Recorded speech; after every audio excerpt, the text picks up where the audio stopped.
Well, good morning. Getting a lot later start than I wanted. It's 9:30, but last night when I went home, I ended up taking my temperature and had a fever of 101.4 and ended up spiking up to about 104. So I feel pretty good now, but that fever didn't really break till a couple hours ago, and just finally felt like being alive again. So here we are. We're heading over to fill up the planter. And we're going to head up to a farm Dad's planting that corn at now. We should both be able to finish up there pretty easily today, providing nothing breaks down. See if this thing leaked down any last night. I had the locks on it, but there's still like a couple inch gap between the locks when it's all the way up. So see if it's sitting on those. Yep, sure is.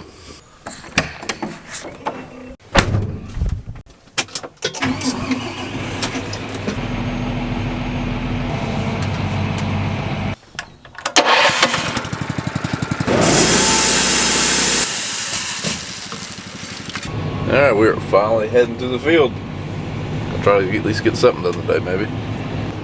Alright, I made it to the field. I gotta make a couple adjustments before we get going. I want to adjust my planting depth, and I need to air up my down pressure. One thing that kind of sucks about a case planter, at least this one, the air compressor for the downforce is outside. And there's no switch to just leave it on. You gotta sit here and hold the button. What a pain in the butt.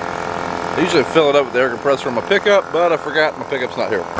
So this is a good opportunity to use the facilities while you're waiting. And Larry, he brought Dad some seat. Got graphite on my forehead. He brought Dad his seed tender. Dad's filled up. He'll have enough to plant the rest of this farm. So Larry's going to take Dad's pickup back to the main farm. I'm going to hitch a ride back with him. That way I have my seed tender up here, because I'm going to need it here soon.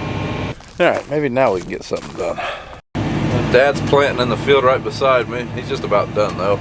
Neighbors are planting in the other field beside me, so there's just a lot of dust today.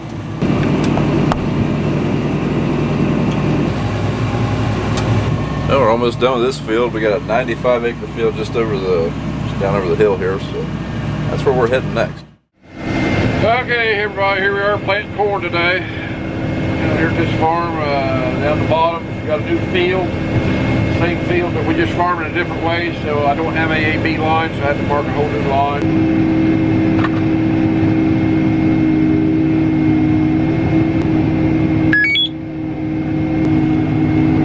I usually try to put the marker down for the first round or so. So I think we're done with this, so I'll fold it back up. Like you can see it over there. So I thought we'd get an early start this morning.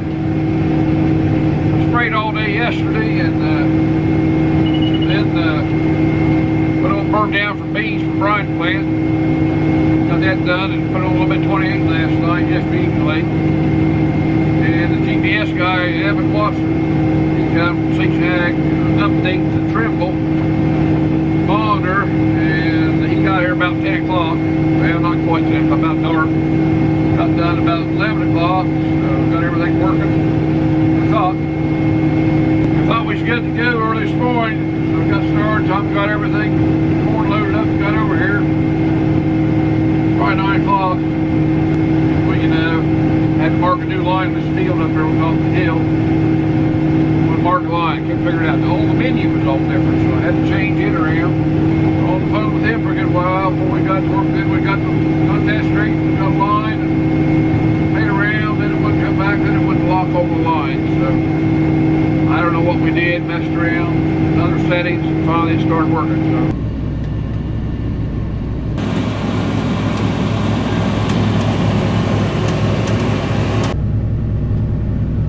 Yeah, looks like Brian's got down here now.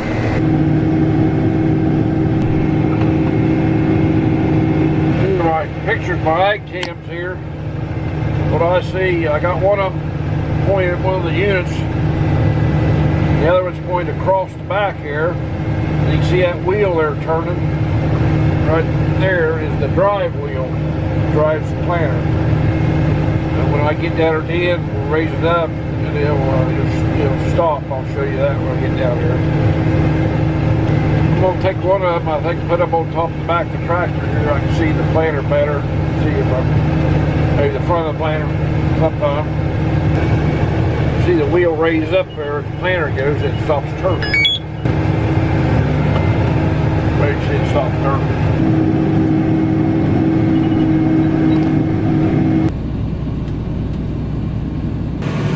I'm just starting this field. Dad is planting in the field right beside me. And I don't know, he'll be done pretty quick. I mean, that's a 70-acre field. I think with a 60-foot planter, he can plant like 40 acres an hour or something like that. Will not take him long. Me, I'll be here for a while. This is a 98-acre field. I'll have to fill up a couple times, so it'll take a little while. Okay, we're gonna open up. First round, 2 rounds around, and now we're going back and forth. I think I'll eat my lunch now. Beanie weenies, and sausage, barbecue, and a bag of chips. Can't beat that. You probably should. Looks like we need to do some tree trimming. One thing that kind of stinks about not having George working with you, kind of limited on lunch options. Today we're having tuna. My dad, he's more of a beanie weenie kind of guy. Had our Vienna sausages.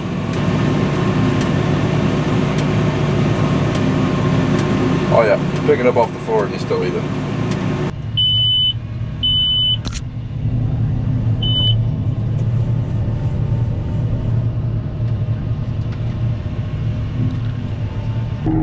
Okay, we're done with this field. We'll move on to the next one. Well, Dad's done here. He's getting ready to head out, but he is going to give me a ride back to my truck because it's about a mile that way. And yeah, it's part of bean planting. You got to think ahead. You got to have your seat tender all the time.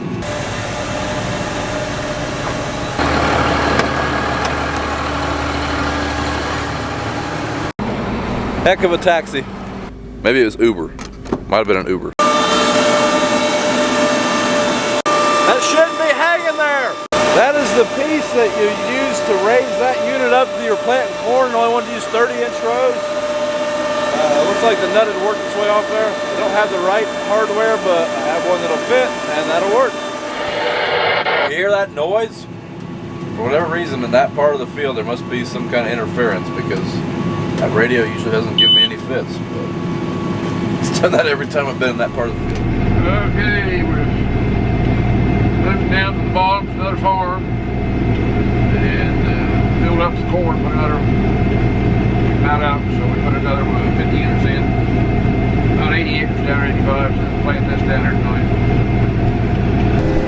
You can see here that some of the rivers over this field piled up some of the corn stalks and bean stubble, and you can see what's doing there. The road cleaners are clearing it away. You can see when they're real thick what happens. Road cleaners don't want to, just too thick for it. Okay, we're getting out here and I'll show you what these road cleaners do. You can see it parts this residue, makes a cleaner furrow for it. Over here's a little bit heavier, really heavy. See what it does? You see it's plenty wet, but it's going to get wetter. Sounds like we got about 3 hours. We'll get some, look like some heavy rain maybe. But you see how that parts that, cleans a row off. It does a pretty good job. If it's not real terribly thick, but on out there it was staggone thick. Out of seed.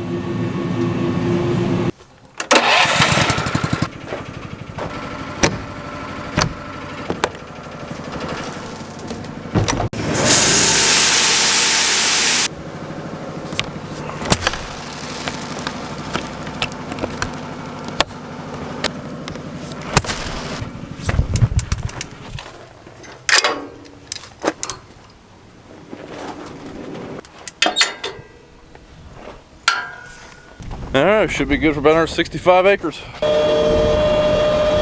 Well, they're starting to pass out lawsuits against glyphosate. Speaking of that, Roundup that gives people cancer. They're finally passing down these massive judgments against Monsanto. Wow. Yeah, the weight of it all. See, Monsanto jury hits a jury with hits Monsanto with $2 billion judgment. All right, I was just listening to the Joe Rogan podcast, and he was talking about Roundup and Monsanto and how Roundup causes cancer. Well, I'm not a scientist or anything like that, but here's my observations on this topic. The only people that are getting cancer from Roundup live in California. They're usually landscapers, and I feel like they're probably around small doses of Roundup compared to most farmers. I have personally been covered in Roundup before, and I don't have cancer. I mean, I don't know. Maybe one day I will from it. I don't know. I don't believe. Well, my point is, it seems like if Monsanto or Roundup caused cancer, there'd be a lot more farmers with cancer caused by, Roundup.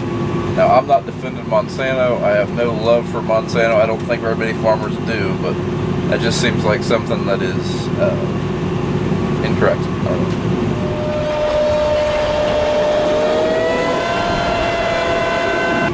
Time for supper.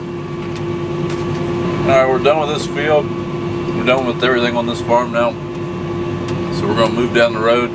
Seed tender's still here, so I'm going to fill up before I leave, because I don't know when I'm going to get a ride back to the seed tender to move it. So by doing this, I'll at least have a few hours worth of seed in the tractor, or in the planter. So do that, and then we'll head down the road.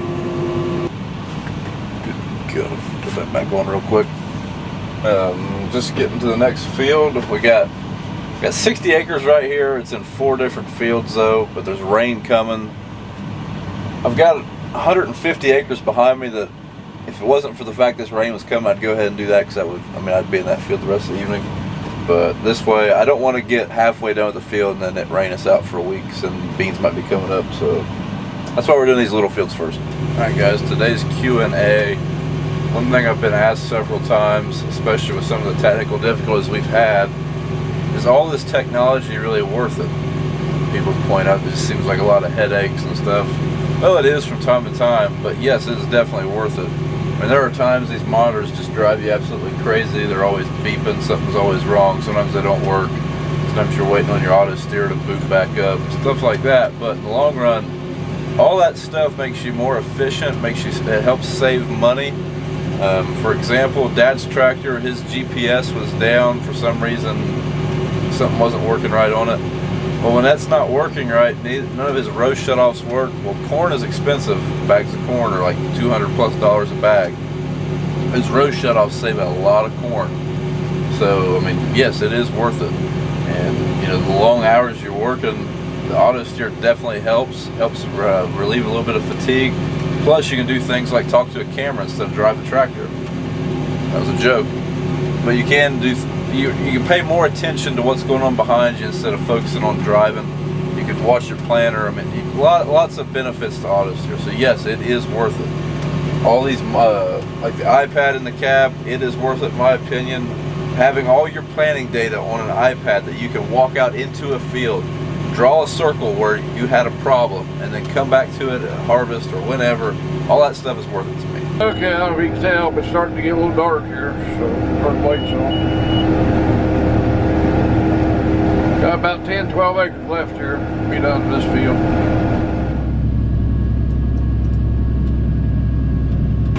Back and forth.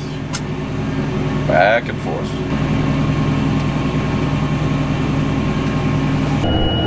Okay, it's pretty well dark now, and I'll show you what I'm looking at on the monitors, up on the glare. If you can see all of them together, kind of a glare, a little bit, not too bad. Get used to it, I guess. This is the camera, the ag kill camera. You can see the wheels. See the wheel there? Right here, the trash is throwing, that's what the row cleaners are throwing, the trash. You can see a little better at night. And this is just mapping.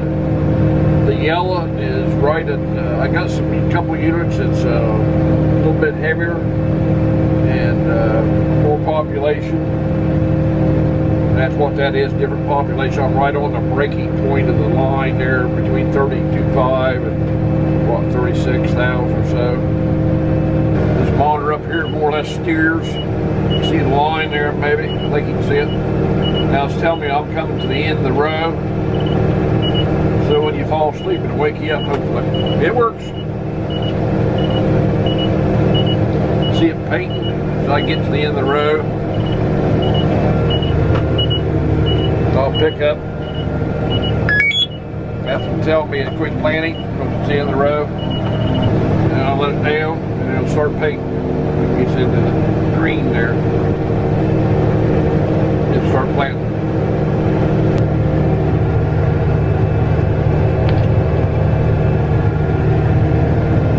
We've got a couple more rounds to be done with this field.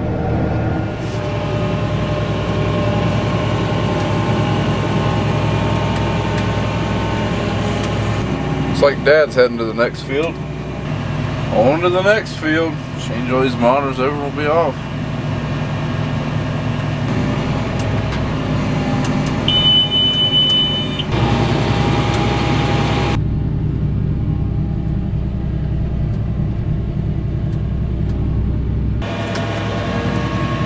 Pesky electric poles. Now we got about 10 more acres left. And that'll be it on this field. Looks like the rains are going to miss us, so that's good. There was like a 90% chance of rain tonight, but it looks like it's all going south of here, so hopefully we can get back out here tomorrow. That would be nice. Okay, I think we're about out of corn here. I can do this field here tonight. Brian said he just had a couple more acres. I think we'll call it a night. I see some lightning in the northwest, looks like. So the first one went around us, missed us. This next one I think is going to get us. So see what happens tomorrow. All finished up. Just got to fold her up, head back to the barn.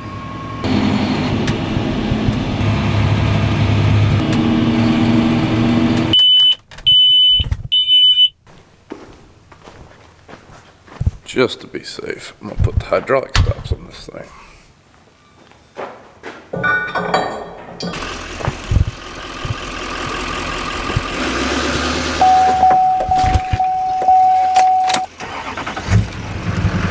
Turns out Dad got done planting about the same time I did, so he gave me a ride up the road to get my pickup truck. So that was good. I was kind of wondering how I was gonna get my truck back tonight. Trying to sprinkle now, but we'll just have to see. We'll have to wait till tomorrow to see if we're going to plant or not. It's hard to tell. Hard to tell what this weather's going to do. So thanks for watching. If you like what you've seen, follow us on Instagram and Twitter at Brian's Farm Videos, Facebook at Brown Farms. Like the video, subscribe to the channel, and we'll see you in the next video.